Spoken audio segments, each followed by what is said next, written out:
Okay, so in this question, we're going to have a look at volume of a prism. Now we're doing this without a calculator, and there's quite a few little bits to think about within this question.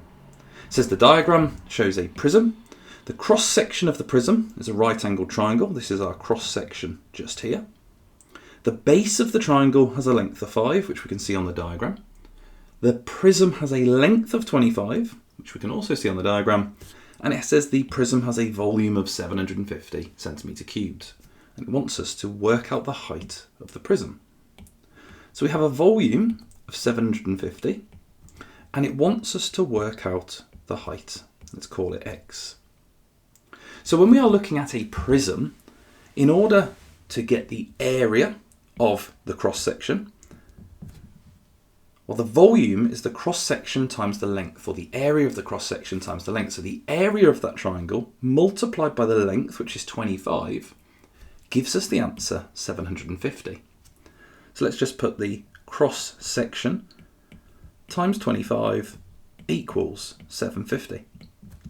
So in order to get the area of the cross-section, we would need to divide by 25. Now dividing by 25, it's not going to be too bad because 25 fits into 75. So if we were to set up a division, 25 goes into 75 3 times, and then we have the 0 left over. So it's not actually too bad. So that cross-sectional area, which instead of writing all the words, we'll just write CS, equals 30. So that's the area of the triangle. So the triangle has an area of 30, it has a base of 5, and we need to work out the height. Now for the area of a triangle, again this is in reverse now again, area is equal to half base times height. So either half base times height, which you can write half BH, or base times height divided by 2. So if we put the pieces in place, we have 30 is equal to the base 5 times the height, let's call it x, divided by 2. So we have quite a logical thing to solve here. Now we can solve this like an equation, so I can times by 2 to get rid of that 2 on the bottom there. Or we could just try and think quite logically. What number divided by 2 gives us 30? Well, that's 60. 5 times what makes 60? Well, that's 12. So you can solve this logically. X does equal 12. But if we solve it like an equation, if we bring that down here, and we times by 2, we get 60 is equal to 5 times something.